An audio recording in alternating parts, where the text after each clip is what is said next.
اعوذ باللہ من الشیطان الرجیم بسم اللہ الرحمن الرحیم الحمد للہ رب العالمین۔ شروع وحدہ لا شریک کے نام سے جس کے قبضہ قدرت میں ہم سب کی جانیں ہیں۔ اللہ سبحانہ و تعالیٰ کا ارشاد ہو رہا ہے، یا ایہا الانسان انک قادح الی ربک قدحا فملاقہ۔ اے انسان، تو اللہ کی طرف بڑھنے کے لیے اگر تلاش اور کوشش کرے گا، زحمت اور مشقت کرے گا، تو یقین جان لے تو اللہ سے ملاقات کر لے گا۔ ہمیں جاننا چاہیے کہ وہ کون سا عمل ہے، وہ کون سا کام ہے جو ہمیں اللہ کی طرف لے جاتا ہے۔ وہ کون سا کام ہے، وہ کون سا عمل ہے جو ہمیں اللہ کے راہ میں رکاوٹ بنتا ہے، جو ہمیں روکتا ہے۔ ہمیں چاہیے کہ اس کے بارے میں جانیں،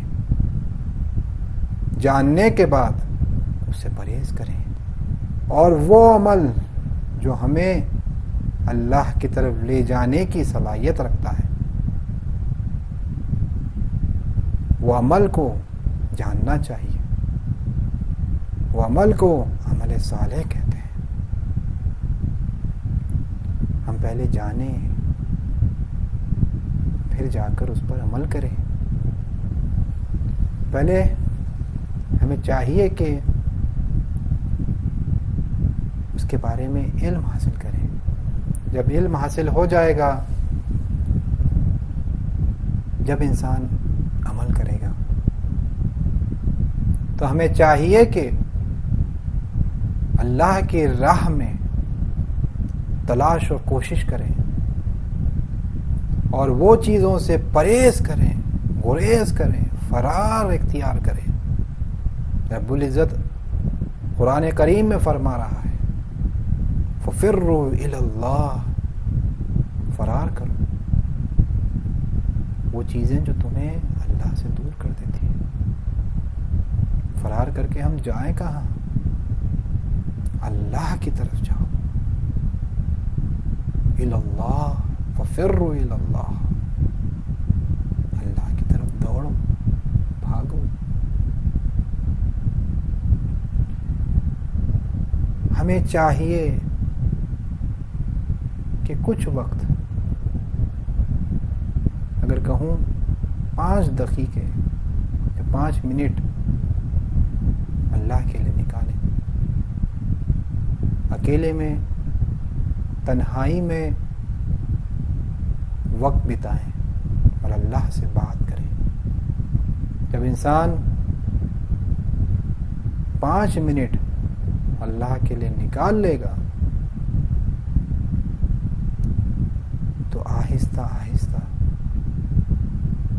اس سے محبت کرنے لگے گا، اس سے مانوس ہو جائے گا۔ جب اس سے مانوس ہو جائے گا، تب اس کی راہ میں حرکت کرنے کی کوشش کرے گا، تلاش کرے گا۔ تو ہمیں چاہیے کہ ہر روز صرف 5 منٹ اللہ کے لیے نکالیں اور اس سے خالص ہو کر بات کریں۔ آئے جو میں آج آپ کے لیے کتاب کا انتخاب کیا ہوں، کتاب کا نام ہے آداب العبادات۔ اس کے مؤلف شقیق بلخی ہے۔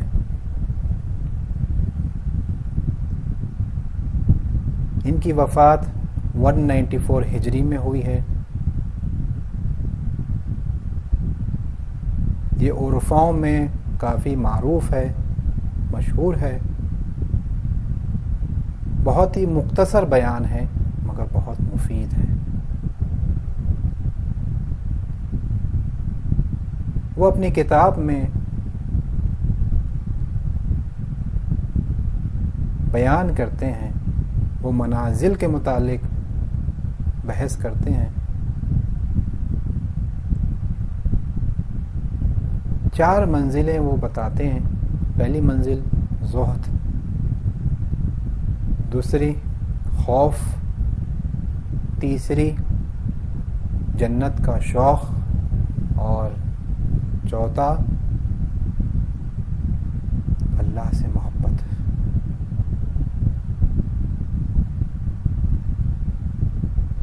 پہلی بحث میں آئے، پہلی منزل جو زہد ہے، انسان اپنے نفس کو ادب سکھاتا ہے. زہد کسے کہتے ہیں؟ زاہد کسے کہتے ہیں؟ زہد دنیا سے بے رغبتی کا نام ہے. وہ چیزیں جو مرنے کے بعد آپ سے جدا ہو جاتی ہے، اس سے بے توجہی کا نام زہد ہے.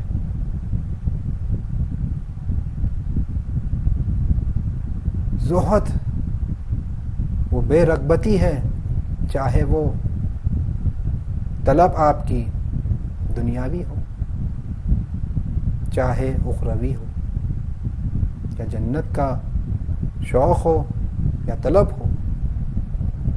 زاہد جو ہوتا ہے وہ صرف اور صرف اللہ کے لیے جیتا ہے. اس کی توجہ صرف خدا ہوتی ہے. خدا کے لیے ہی وہ جیتا ہے اور اس کے لیے عمل انجام دیتا ہے. تو وہ جو دنیا کو چھوڑ رہا ہے، بے توجہی کر رہا ہے، یعنی یہ دنیا میں ہے، کام انجام دے رہا ہے، کما رہا ہے، کھا رہا ہے، سب ہے، مگر رغبت نہیں ہے. اصل ہدف اس کا خدا ہے، خدا کے لیے جیتا ہے. زہد اگر انسان کے اندر آ جائے تو وہ منزل شروع کر سکتا ہے، وہ راستہ طے کر سکتا ہے. سب سے پہلی چیز زہد میں اسے انجام دینا ہے، وہ ظاہری شہوت کو کنٹرول کریں. اپنا کھانا پینا کنٹرول کریں. ہو سکے تو صبح اور شام 2 وقت کھائیں. پہلے جب آپ شروع کریں تو 3 وقت کر دیں، صبح، دوپہر اور شام. یاد رہے کہ درمیان میں کچھ نہ کھائیں. پھر آہستہ آہستہ اس کو 2 ٹائم میں بدل دیں، ایک صبح میں کھائیں اور ایک شام میں کھائیں. اس سے یہ ہوگا کہ آپ کا نفس آپ کے قابو میں آ جائے گا، آپ کنٹرول کر لیں گے اسے. جب آپ اس کی عادت ڈال دیں گے، اور اللہ آپ کا ارادہ جانتا ہے، آپ کی نیت کو جانتا ہے کہ آپ کی نیت کیا ہے، آپ کتنے سچے ہیں وہ جانتا ہے. تو ہمیں چاہیے کہ صرف اور صرف خالص ہو کر اس کے لیے حرکت کریں. وہ سب جانتا ہے کہ ہم کتنے ضعیف ہیں، کتنے ناقص ہیں، کتنے بے بس ہیں. اگر کوئی کمال رکھتا ہے تو وہ رب العزت ہے، رب العزت کی ذات ہے. اگر کوئی کمال کہتے ہیں تو اللہ سبحانہ و تعالیٰ کی ذات ہے. تو ہمیں چاہیے کہ زہد اختیار کریں. ہوگا یہ کہ آہستہ آہستہ اللہ سبحانہ و تعالیٰ کی طرف سے وہ نور آپ کے اندر جلواگر ہوگا. پہلے چنگاری کی طرح نظر آئے گا، پھر اس کے بعد آپ کے وجود میں چھا جائے گا. وہ زاہد کا جو نور ہوتا ہے، جو اللہ سبحانہ و تعالیٰ اس کے اندر نازل کرتا ہے، وہ بھوک کی عادت کر لیتا ہے. اللہ اس کے اندر وہ صلاحیت پیدا کر لیتا ہے, تحمل کرنے کی عادت کر لیتا ہے. اور اس کی حالت کو اگر آپ دیکھیں گے, اس کی کیفیت کو اگر آپ دیکھیں گے, وہ ہمیشہ مسکراتا نظر آئے گا. اس کی خواہش بہت کم ہوگی اور اس کے افکار بہت بزرگ ہوں گے.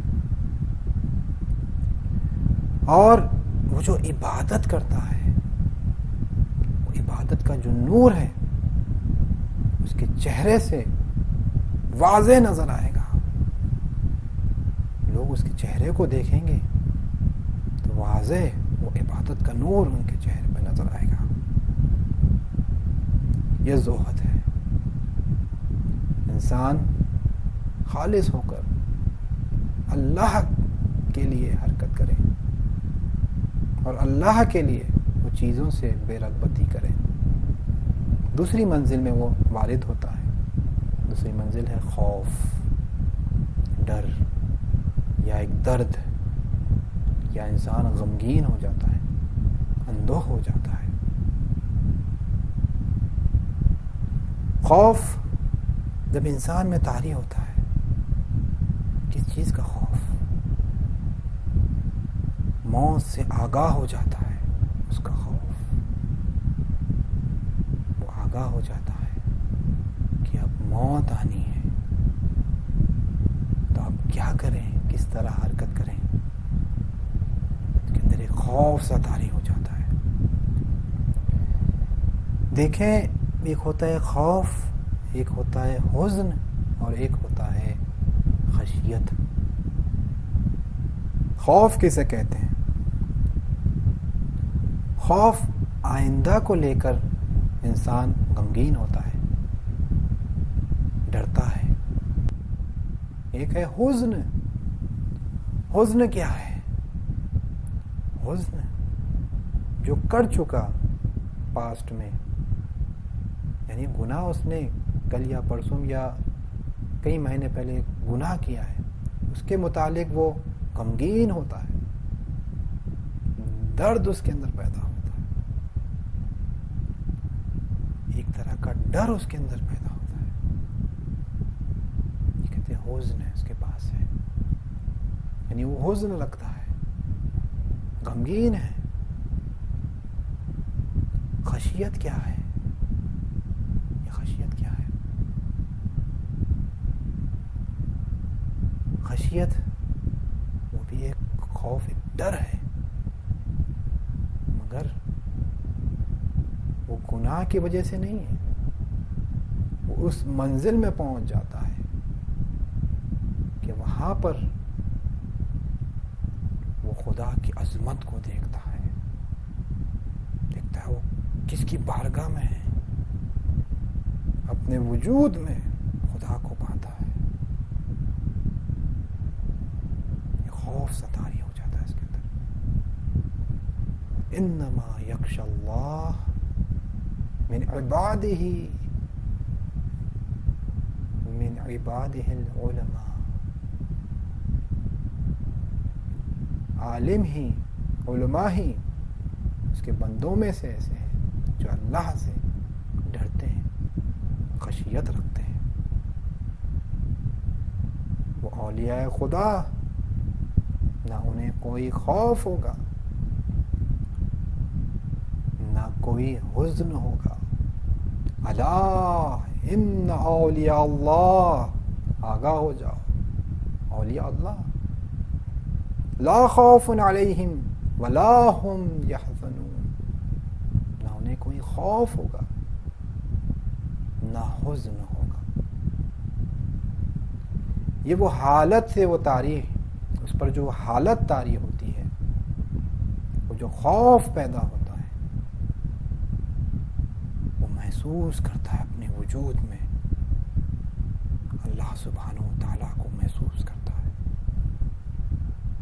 وہ خشیت وہ اعلیٰ درجہ ہے انسان کا. خشیت کے بعد ایک مرحلہ ہوتا ہے وہاں پر جب وہ فنا کے منزل میں پہنچتا ہے، اس کی بحث یہاں پر نہیں ہے، مگر میں مختصر بیان کر دوں، فنا کے بعد جب وہ بقا کی منزل میں پہنچتا ہے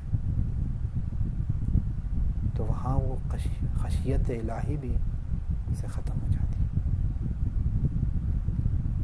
وہاں پر صرف خدا کو پاتا ہے۔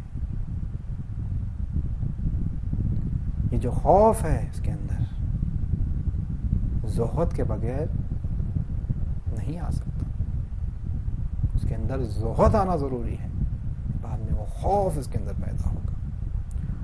خوف جو اس کے اندر پیدا ہے، اللہ اس کے اندر وہ نور ڈال دیا ہے خوف کا، تاکہ وہ اللہ کی طرف حرکت کرے۔ اس کی کیفیت کیا ہوتی ہے؟ اس کو اگر کوئی دیکھے تو وہ کس حالت میں ہوتا ہے؟ آپ دیکھیں گے کہ وہ ایسے لوگوں میں نہیں پایا جائے گا جو صرف کھیل و تماشا اور بازی کر رہے ہیں، اپنی زندگی سے کھیل رہے ہیں۔ وہ ہمیشہ خوف میں ہوتا ہے، وہ اس کی جو نیند ہوتی ہے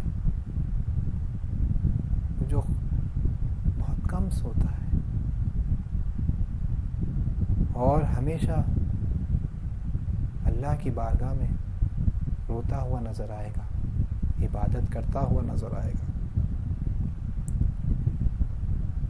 اور عبادتوں میں کوتاہی نہیں کرتا ہے، سستی نہیں کرے گا، اور ہمیشہ اللہ کا شکر ادا کرتا رہتا ہے، اللہ کا شکر ادا کرتا ہے۔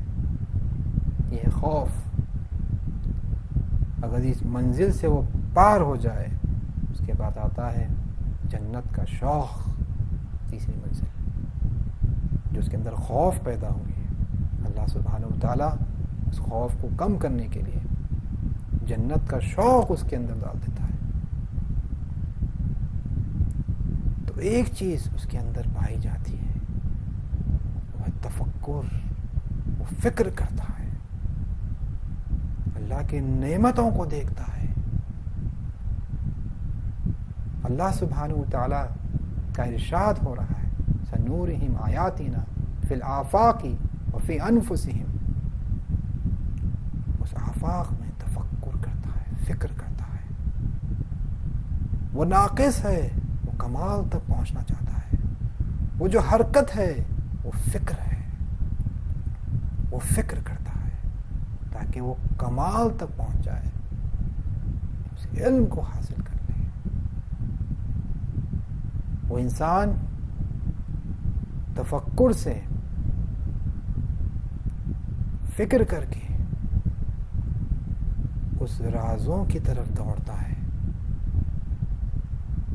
وہ خفیہ راستوں کو پہچاننے لگتا ہے، وہ جاننے لگتا ہے کہ جنت کیا ہے، جنت میں جو اللہ نے نعمتیں دی ہیں اس کے بارے میں فکر کرنے لگتا ہے۔ اللہ جو اس کے اندر خوف ڈالا تھا اس کے اندر کم ہوتا چلا جاتا ہے خوف، اور اللہ کے قریب ہونے لگتا ہے۔ اس کے اندر کیا کیفیت پیدا ہوتی ہے؟ جو خوف رکھتا ہے اس کا تو میں نے بیان کر دیا، جو شوق رکھتا ہے جنت کا وہ کیا ہوتا ہے؟ وہ آپ دیکھیں گے کہ کچھ بھی ایسی چیزیں ہیں، پیسہ ہو یا کچھ بھی ہو، وہ جمع نہیں کرتا۔ آپ کو نظر آئے گا کہ وہ کوئی بھی چیز جمع نہیں کرتا، اور ہمیشہ ہمیشہ آپ اسے دیکھیں گے کہ وہ خدا کی طرف ہی توجہ کر کے ہے، اس کی توجہ صرف خدا ہے، اور وہ ہمیشہ سچا ہوتا ہے، جو بھی کہتا ہے سچ کہتا ہے، سچا ہے، اس کی نیت سچی ہے، اس کا ارادہ سچا ہے، اس کی طلب سچی ہے، جو وعدہ کرتا ہے وعدے کا وفا کرتا ہے۔ آپ اس میں پائیں گے وہ ہمیشہ یا اس کا کردار پاک ہوتا ہے اور وہ ہمیشہ مسکراتا نظر آئے گا. کسی کی عیب جوئی کرتے ہوئے نظر نہیں آئے گا, کسی کا بدگوئی کرتے ہوئے نظر نہیں آئے گا, کسی کی غیبت کرتے ہوئے نظر نہیں آئے گا. وہ ہمیشہ عبادت کرتا ہوا نظر آئے گا, وہ ہمیشہ روزہ رکھتا ہوا نظر آئے گا. یہ ہے جنت کا جو شوق رکھتا ہے, اس کے اندر جو کیفیت پائی جاتی ہے وہ یہ ہے جو میں آپ کے سامنے پیش کیا ہوں. چوتھی منزل ہر کسی کے لیے نہیں ہے. اللہ کے خاص بندے ہوتے ہیں, اللہ کی خاص عنایت ہوتی ہے ان پر.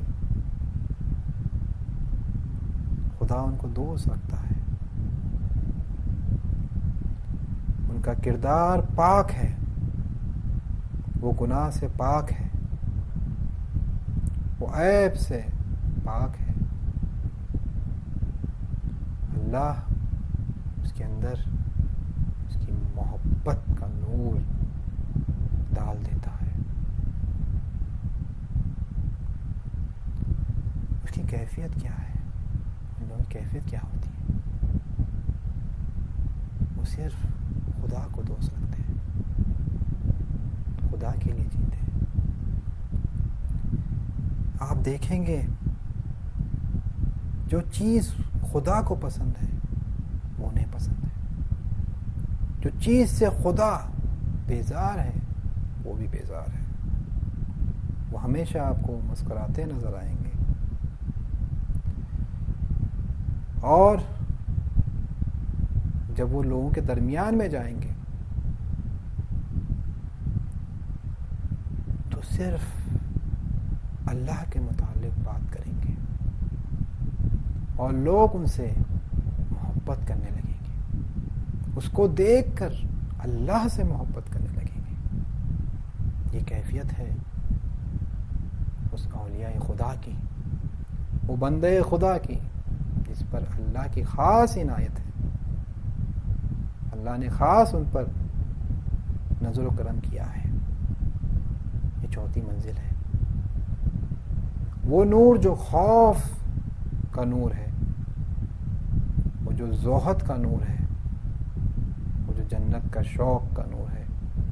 جب محبت کا نور ان میں آ جاتا ہے, اس کی مثال پیش کروں, اب رات میں چاند نظر آتا ہے, تارے نظر آتے ہیں. یہ زہد کا نور, خوف کا نور اور جنت کا نور یہ تاروں کی طرح ہے. مگر جب سورج آتا ہے, جب سورج طلوع ہوتا ہے, یہ ہوتے ضرور ہے مگر اس کی روشنی میں نظر نہیں آتے. یہ محبت, یہ تین نور جو نظر آ رہے ہیں, زہد کا, خوف کا اور جنت کے شوق کا, اس پر حاوی ہو جاتا ہے. اسے اللہ کے سوا کچھ نظر نہیں آتا. وہ فنا کے اس اعلیٰ منزل پر پہنچ جاتا ہے. صرف اور صرف وہ اللہ کی طرف توجہ کرتا ہے. اس کے بعد وہ بقا کی منزل طے کرتا ہے. یہ خلاصے کے طور پر میں یہاں پر پیش کیا ہوں. والسلام علیکم ورحمۃ اللہ وبرکاتہ.